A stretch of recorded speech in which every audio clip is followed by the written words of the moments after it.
Andrew H. WalkerGetty images Harvey Weinstein and Peter Bart attend the launch party for Bart's book Infamous Players in New York City on April 25, 2011. 1.6K In the mid-1990s, a young reporter at the entertainment trade magazine Variety pitched a story at the weekly meeting that would have made Harvey Weinstein look bad. The pitch centered around the dangers of smaller movie companies moving into the production realm, and the reporter wanted to use Weinstein's company, Miramax, as the prime example, since a number of its early forays into production had been less than successful. But Peter Bart, the magazine's powerful editor-in-chief, wasn't impressed.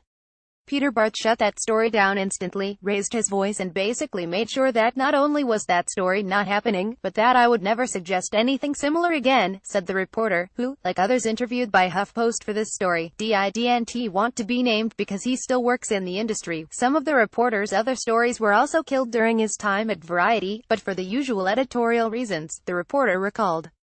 That was the only time a story was rejected out of hand for no apparent reason other than the company it was about, he said. When everyone left the room, a colleague let the reporter in on one of the magazine's unofficial policies. "We don't do those kinds of stories about Miramax," he recalled the colleague saying. That sentiment was well known at Variety, which was then one of the most highly influential institutions in Hollywood, another former Variety employee said. You'd never find a critical piece about Harvey or about his company, which at the time was Miramax, in the paper. You just wouldn't, according to the employee. It almost became the unspoken rule. The New York Times and New Yorker's explosive investigations into Weinstein's alleged sexual harassment and assault have spurred dozens of women to come forward with their own stories about Weinstein's predation. So far, at least 35 women have accused Weinstein of rape, assault or sexual harassment. The exposure of Hollywood's most open of open secrets has led Weinstein's accusers, as well as their loved ones, journalists and those working in the industry, to ask why, exactly, entertainment journalists preferred to cozy up to Weinstein instead of investigate him.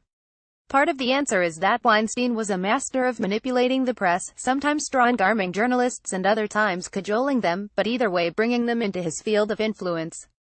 Evidence of this could be seen even in the otherwise antagonistic coverage of Weinstein's downfall, which treated the producer as the second coming of Sam Goldwyn.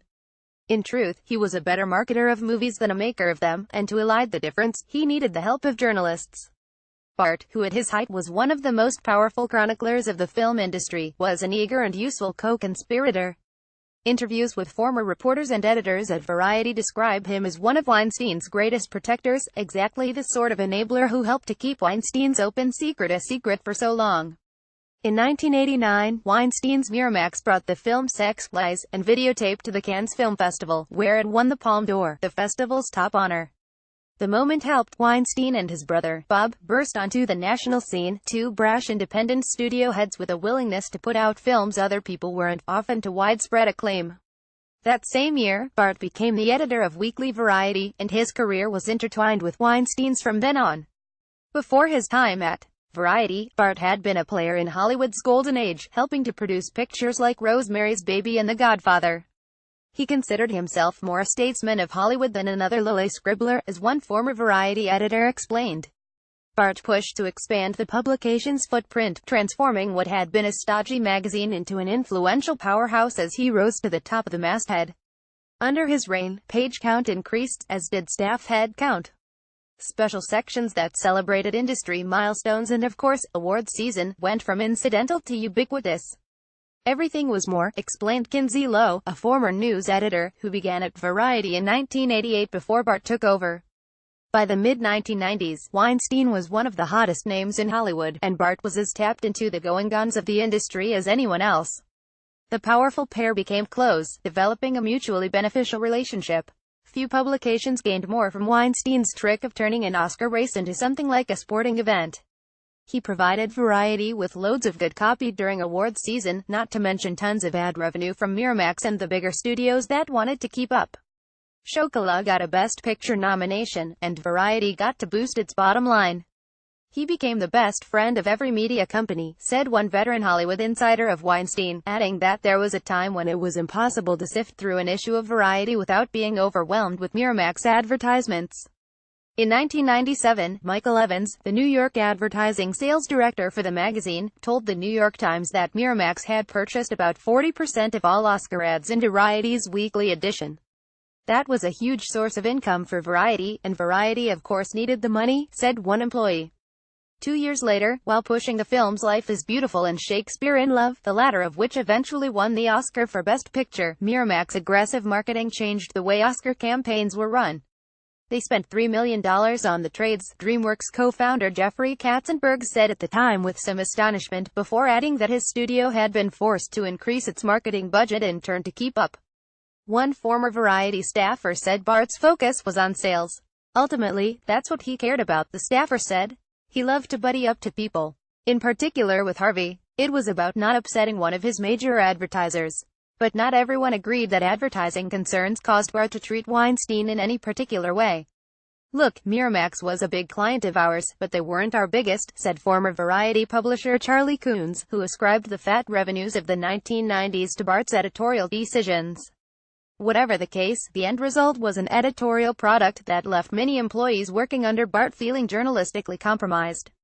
If you look at the business end of it, Peter Bart was very good for Variety. But in terms of for the news value, I don't know about that, said Lowe, the former news editor. There was never anything bad said about Harvey Weinstein. In his own journalism, which was famously blunt and conversational, Bart was often quick to boost Weinstein. At the beginning of Oscar season in 1999, which Bart described as Harvey time, he celebrated Weinstein's ability to pull rabbits out of his hat as rivals gnash their teeth and Oscar statuettes begin their inexorable march toward the halls of Miramax. Bart depicted Weinstein as a rebel with a cause and with a certain triumphant there, he lit another cigarette. He once wrote of the producer and applauded him when he criticized the use of anonymous sources in Premiere magazine. Bart stood up for Weinstein's controversial Oscar win for Shakespeare in Love. And he was ready to play Weinstein's hype man after a down year for Miramax. Ever the steely realist, Harvey knows full well that last year's hat trick cannot be repeated, and that the media can easily turn from worshipful to wicked, Bart wrote in 1996. Peter was enamored with Harvey, recalled Leonard Clady, a former Variety reporter, in an interview with HuffPost. Clady said that Bart never explicitly told him how to cover Miramax. Rex Weiner, a Los Angeles-based journalist and former Variety reporter who covered the indie film industry, said the same. But, Weiner added, that didn't mean employees didn't know when to tiptoe. It was not unknown at Variety that Bart had his friends in the business, and you had to be careful reporting on them, Weiner said. And conversely, he would say, go after somebody. Other former Variety employees went further. One said that Bart would pull people off the Miramax beat if the coverage was too harsh. He definitely was doing Harvey favors, said the employee. All the coverage was just golden. Another said that publicists would threaten reporters looking into negative stories about Miramax by saying, all right, well Harvey's just going to call Peter then. And, ultimately, you knew that was true, too, so you were neutered as a reporter right off the bat, the former editor added. Said a third former Variety staffer he had certain sacred cows, and one of them was Harvey Weinstein. After a while, they said, reporters just learned to self-censor on the subject of Weinstein. When they didn't, Bart just tweaked the stories to his liking. Writers and editors privately complained that he would sometimes rewrite or soften their stories, especially if the article were critical of his closest business friends, which included Miramax Films co-founder Harvey Weinstein. The Los Angeles Times wrote of Bart in 2009. Countess via Getty Images. Harvey Weinstein, Peter Bart and Mort Zuckerman celebrate the release of Bart's book Dangerous Company at the Four Seasons Hotel in New York City. Bart let Weinstein and other favorite sources vet stories that mentioned them, letting them make adjustments, according to Los Angeles Magazine. The relationship was so cozy that Weinstein requested Bart's presence at a Variety interview even though Bart wasn't the one conducting it. One day before The New Yorker posted its investigation into Weinstein's transgressions, former Variety columnist Ann Thompson detailed the odd arrangement in a column. When I went to Cannes as a Variety columnist and tried to set up a feature interview with Harvey on the Weinstein slate, he insisted that Variety editor Peter Bart and his lieutenant Tim Gray be present to make sure the publication took care of him, she wrote. The feeling was much the same on the Miramax side. One publicist who did work for Miramax told HuffPost that Bart was very much in the court. Bart was what was considered a FOH, or friend of Harvey, the publicist said. Peter thought he was a kingmaker, a former Variety editor said. He thought he was like one of these moguls. He talked about himself that way. He would boast about being with them, hanging out with them, being shown an early cut of a movie, stuff like that. Over time, the transactional nature of Bart and Weinstein's relationship became plain to see, even in the pages of Variety itself.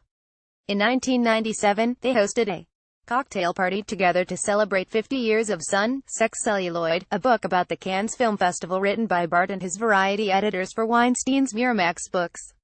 The book was going to be called 50 Years of Sun Celluloid, but I decided to insert the word sex into the title, Weinstein joked at the party, according to an item written in Bart's magazine. 2 years later, on the 10th anniversary of Bart taking over Variety, Weinstein threw him a party to commemorate his decade in charge of the magazine. Coons, the former Variety publisher, denied that Bart played favorites. "I got studio heads calling me to bitch about him all the time," he told HuffPost. "Did that include Weinstein?" "Oh, I think so. I think so. I don't remember specifically," Coons said. "You know, I think Harvey bitched about Peter's coverage on occasion, sure. I think that the notion that Peter was in anybody's back pocket is bullshit. I was there. It didn't happen. It just didn't happen. People have been saying that for years and years. Look, I understand. Did Harvey throw a party for Peter?" "Yeah, he did," Coons added. "And you know, if I was a reporter, I'd probably ask the same question." In September 2001, Amy Wallace published a devastating profile of Bart in Los Angeles magazine. It was titled as Peter Bart, the most hated man in Hollywood. The profile begins with a paranoid Bart on the phone with Wallace, threatening to sue. She proceeds to depict him as racist and anti-Semitic, as well as a possible fabulist and serial liar. If a reporter or an editor at a major daily newspaper flouted the basic rules of journalism the way Bart does, they'd be shown the door, Wallace wrote. Wallace also detailed Bart's conflicts of interest within the industry for the first time, reporting that he seemed to have shopped a script, she had the script, and was known to let people like Weinstein tweak stories before they were published. When confronted by the reporters whose bylines topped the altered stories, Bart would say he got better information after deadline. "This is my paper," one remembers him saying. "I'll do as I please." Wallace's story earned Bart a 21-day suspension and led the owners of Variety to launch an investigation into the article's allegations with the help of outside counsel. Ultimately, the investigators said they found no evidence that Peter abused his power or influence as editor, and he was allowed to return as editor-in-chief. 2 years later, Miramax published Bart's book Dangerous Company, and Variety threw a party for the Weinstein brothers. To mark its 100th anniversary in 2005, Variety invited Harvey Weinstein to talk about what he thought of the trade publication. "In terms of quality entertainment trade magazines, Variety is the best," Weinstein said. "I think there is something to be said by the fact that entertainment insiders as well as people outside the industry keep up with their entertainment news on a daily basis by reading Variety. The reporters do a great job researching the facts for their news stories, and the columnists have very interesting perspectives and insights into the business." Miramax was again busting Bart's wallet in 2006, when it published another of his splashy Hollywood books. After Bart finally stepped down as Variety editor-in-chief in 2009, he again contracted with Weinstein to write another book. He called it Infamous Players. Andrew H. Walker via Getty Images. Harvey Weinstein and Peter Bart attend the launch party for Bart's book Infamous Players. The party was hosted by the Weinstein Company. Even in his emeritus years, Bart could be counted on to defend Weinstein's honor. In 2013, he wrote a column lambasting Oscars host Seth MacFarlane for joking that the 5 Best Supporting Actress nominees would no longer have to pretend to be attracted to Harvey Weinstein. MacFarlane recently explained that the joke came from a place of loathing and anger after his friend told him about unwanted advance from Weinstein. In an email to HuffPost, Bart called the charge that he had ever banned negative stories about Weinstein ridiculous. "Anyone checking Variety could find an abundance of negative pieces on Miramax," he wrote. Reading through Variety's archives, the coverage appeared overwhelmingly positive. "When we asked Bart for critical stories he was most proud of, he said he didn't have time to cooperate fully. I have meetings and screenings tomorrow and I won't be able to do this intelligently," he responded. Besides which, I don't see a need to defend myself against anonymous critics. Bart also suggested that he hadn't written for Miramax during his time at Variety. He had. "As for books, my books were published by Simon Schuster, Putnam, St. Martin's, Linden Press, etc. long before Miramax asked to publish Infamous Players, by which time I was no longer editor-in-chief," Bart wrote. In a phone interview, Bart said he had never received whistleblowers' comments about Weinstein's sexual transgressions. "Wish I had," he added. Instead, Bart said that he and his reporters had heard about business issues involving the mogul, like directors who felt that he intruded upon the final cut. So nothing about sexual assault. No, I never got that, Bart said. Had I, we would have run it. Know anything we should know? Email us at jason.cherkis@huffpost.com or maxwell@huffpost.com. Correction: in an earlier version of this article, Tim Gray's surname was misspelled.